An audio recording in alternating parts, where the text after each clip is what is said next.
Assalamualaikum warahmatullahi wabarakatuh, and a very good day. Hello friends, hello everyone, how are you? So today, welcome to my book sharing organized by Perpustakaan Sultanah Zanaria UTM Kuala Lumpur. I would like to thank Puan Nik Mas Riza for giving me this opportunity to do the book sharing, which is in line with UTM International Read to Lead Book Club.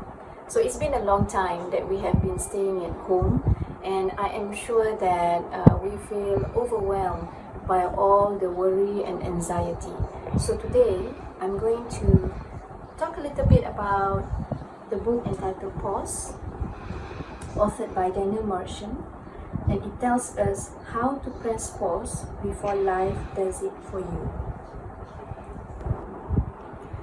Okay, so part 1 of the book talks about journaling, and I find that I really like this part since I kind of write things and express things.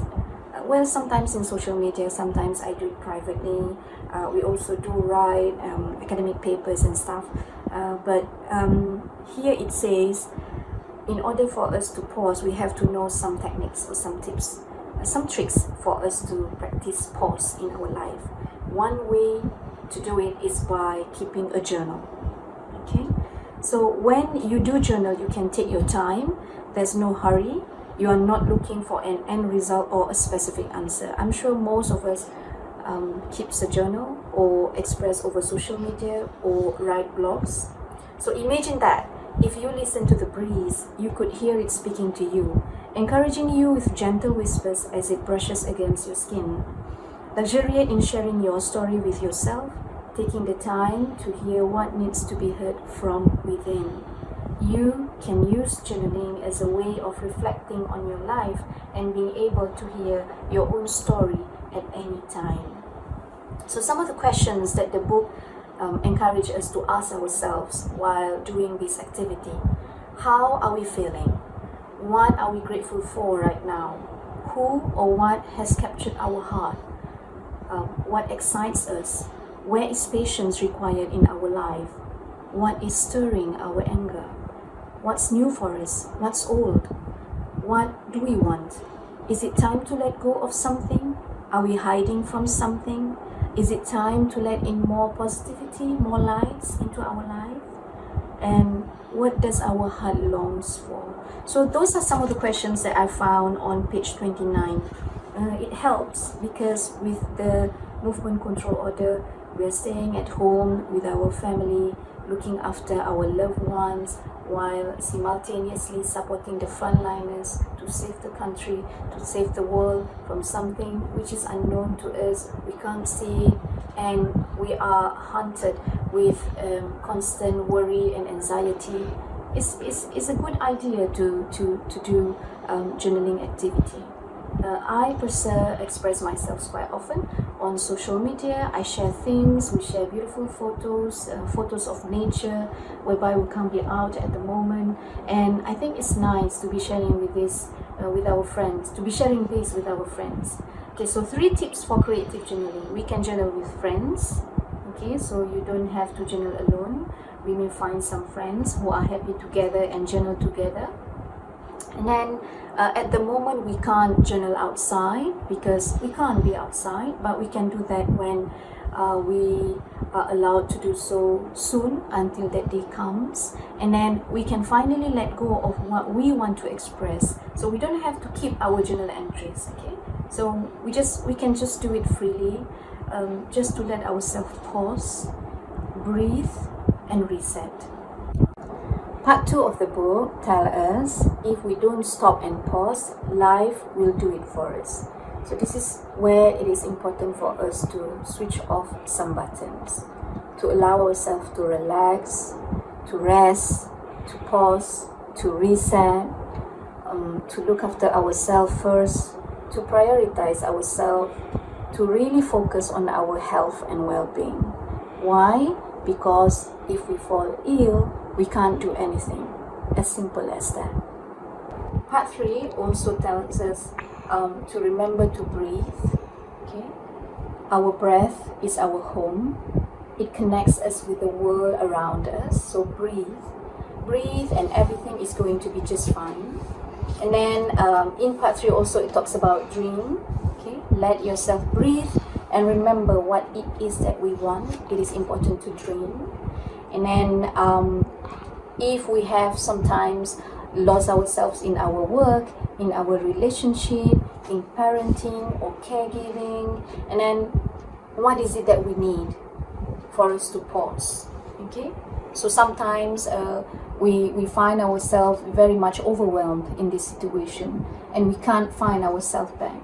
Okay, so allow your dreams to surface you up, and then to make sure that we can access some parts of ourselves that might be missing. Okay, and there are creative mediums to do this. Okay, I've seen people doing some artworks, drawings, journaling. All of these are good activities to allow us to pause. My most favorite part of the book is what makes you you, on page 132. Okay, so what makes you you? Have we ever asked ourselves what makes us us? Okay, so here it says love, honor, honesty, justice, integrity, okay, loyalty, respect, again integrity. Okay, so working from home requires us to practice integrity. And then honesty, how do we manage our time? And love, of course, for the family, for the friends, for colleagues at work.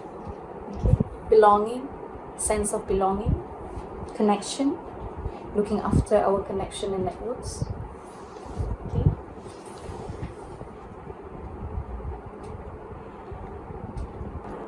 And finally, part 4 of the book tells us practices for everyday life.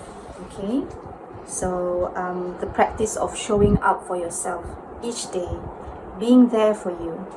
The daily devotion to you is what allows you to live this life more fully, and you're free to choose. Okay, so in part 4 there are so many exercises and practices.